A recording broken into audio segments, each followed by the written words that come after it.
Welcome to episode number 18 of the Mastering Marriage podcast, where our goal is to strengthen, unite, and restore your marriage.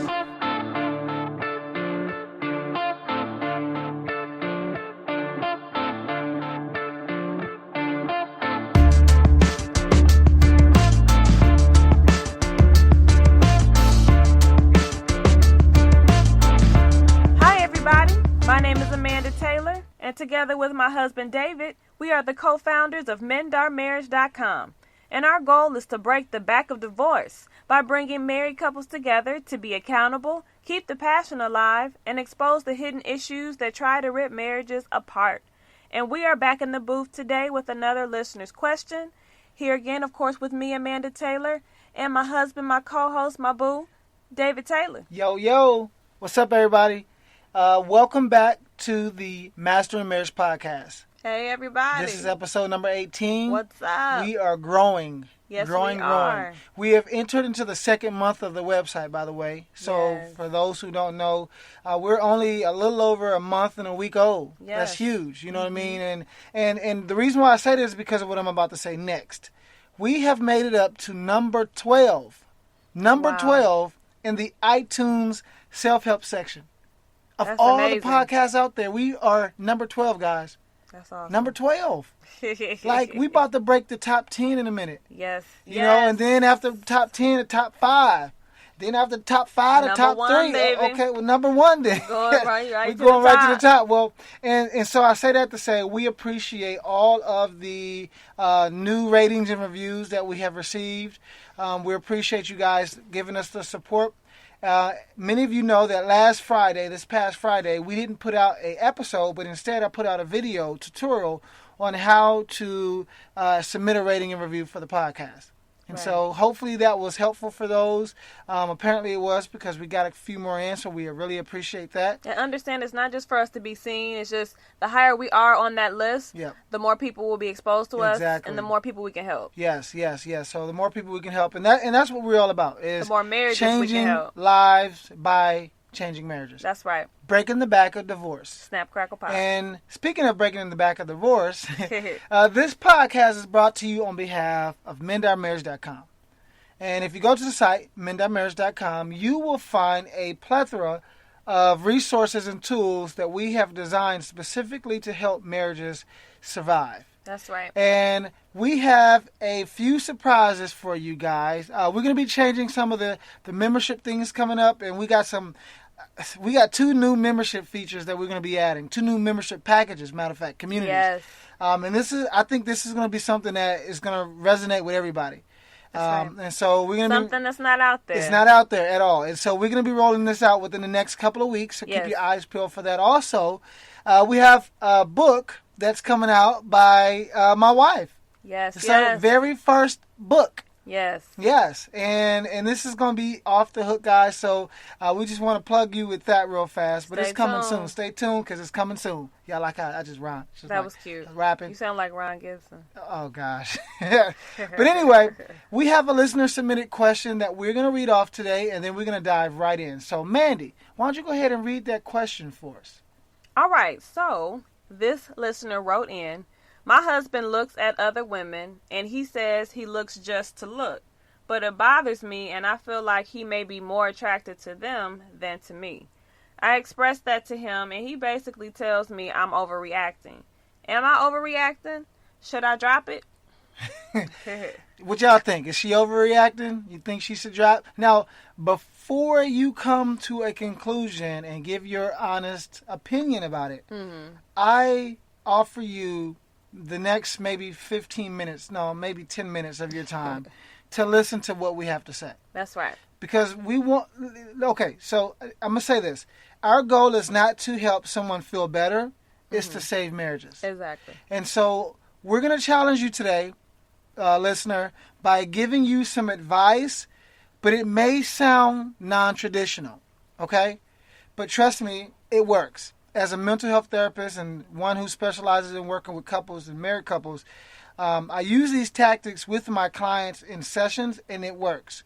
So just kind of bear with us, but we're going to dive in. So first I want to say this. It's not uncommon for a man or a woman to be attracted to the opposite sex. Right. And just because you get married, that doesn't that part of your brain that's hardwired inside of you genetically and with your biology, it doesn't shut off. Right. And so you will still be attracted to the opposite sex. If I was to throw out a couple of names like Denzel or who was some other attractive guys. You know some attractive. Shamar Moore, okay, see, Amari don't be Harwood. naming all of them now. We could. okay, come back to me. Idris, huh? Yeah, see, we got to talk about that. But anyway, that's my point is we are still going to be attracted to other people. So right. just because you're married, that doesn't turn off. Right. You know. It's about how you. Yeah. Now go ahead and finish it. It's about how you do it. It's about how you handle. How you manage that. Yes. And so I like to say I'm a connoisseur of nice things. I like nice things, whether it's a beautiful car or a beautiful woman. That doesn't mean that I'm going to be lusting over her because she's attractive. I may admire her beauty, but that's as far as it goes. Just like if I see a nice car that I like, I may admire how beautiful that car is. You remember the commercial I paused and rewound? It was that BMW commercial. That was my nice. jaw hit the floor. That was a beautiful car. It did. You know, and so it's okay, but you have to manage it. And so we're going to give you 3 phases. So take notes because we're gonna talk about 3 phases on how to approach this situation the correct way. And phase 1, we're gonna call the spotlight phase. Okay? Phase 2, we're gonna call the cleaning and removal phase. And then phase 3, we're gonna call communication phase. Yeah. And that's gonna be the most, well, let me not say that yet. Let's go ahead and dive in. So, baby, talk a little bit about phase 1. The spotlight phase. Talk a little bit about that. Okay, so with the spotlight phase, this is where you're going to need to do some self-examination. Yes. Because if you are feeling insecure and you're feeling as if your husband is looking at other women more than you are more attracted to other women, then there are probably more than likely some insecurities that you have about your own self and your own beauty. Yeah. And so you really need to step back and see, okay, what's going on inside of me? Are there some things that I don't like about myself? Yeah. Do I truly love myself? That's good. And, do I have some doubts about my relationship with my husband and trust issues with him? Yeah. And you got to remember, in a balanced marriage, you clean out your closet before you try to clean out somebody else's closet. Exactly. And so the reason why we're starting with the spotlight on you is because often that's the core of most of our personal issues with other people. They reside within ourselves. And so remember, if you remember what we talked about a while ago in past episodes, your spouse is your looking glass. Right. So they're going to reflect back to you your true self at some point in the marriage. Now, that does not mean that the behaviors that they are displaying are the same things that you have issues with. It's just, for instance, if that person is making you mad or getting on your nerves or, there's some type of wound that they're scratching, that means that that's reflecting that there's a wound there. Exactly. That it still needs to be healed. Exactly. You see what I'm saying? Yeah. And so just remember that. Remember that if you're finding yourself becoming insecure, it's for a reason. You have to do the work to get rid of that reason. You have to look for it. You never want to confront someone without at first making sure that you're not contributing to the problem. So exactly. Yeah. If I could just add real quick. Go ahead and add that, baby.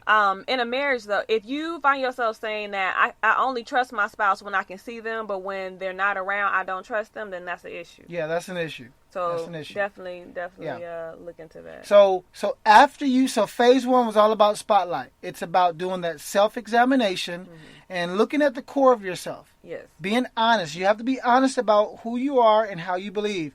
What faulty beliefs do you have lurking beneath the surface? Exactly. We all have core beliefs. Now, what are some of those core beliefs that you need to get rid of? You know what I mean? And once you do that, once you become honest about your personal issues, then it's time to take immediate action and correct whatever those issues are. Right. This is where you get to clean out your personal closet first. So make sure that you're fixing your own body image, right? Make sure that you're correcting any negative and faulty beliefs that you may have about yourself first before you confront your husband and communicate to him about how you truly feel. Right. Make sure you're doing the work. So this may mean taking some time away from Facebook, away from TV, away from your family and friends, and being by yourself to see what's really going on at the core, and then taking the time to deal with that first. And that's all about developing your relationship with God as well. Yes, get your prayer on. That's who you need to get alone with. And Holy Spirit will speak to you. He will show you yourself. Yes, if you really want to know. Yes.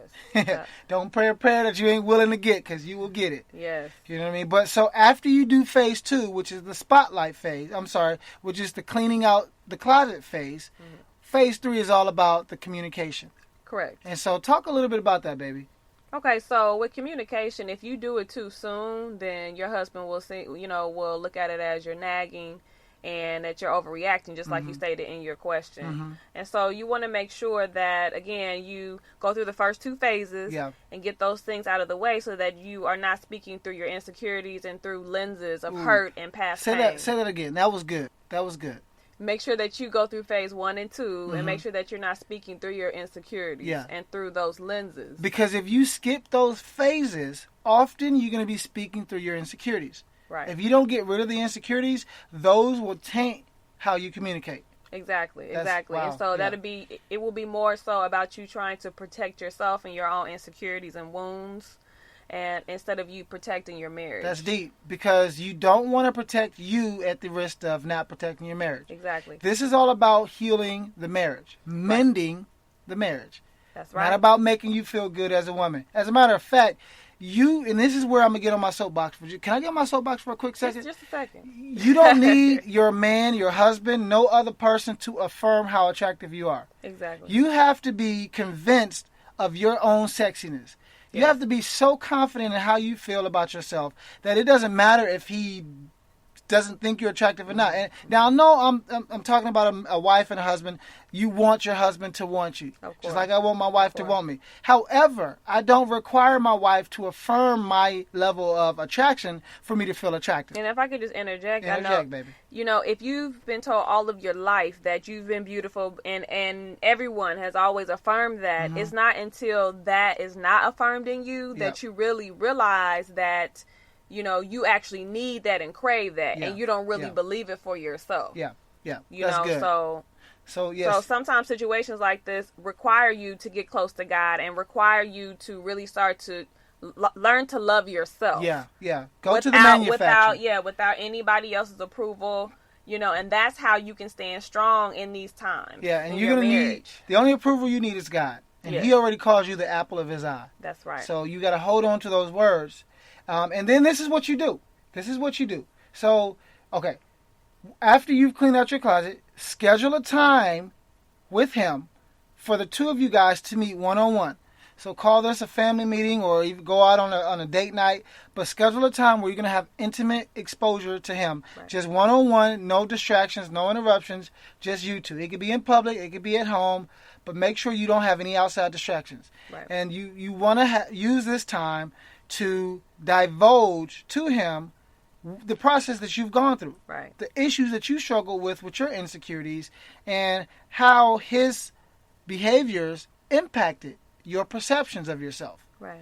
You want to give all that, put all that on the table, and even be honest and say, how would you feel if I, gawked at another man? Right. Maybe not use that word gawk. I'm just using it. But how would you feel if I looked at another man, the way you look at another woman? Or even ask him, what would he do? Yeah, what would you do?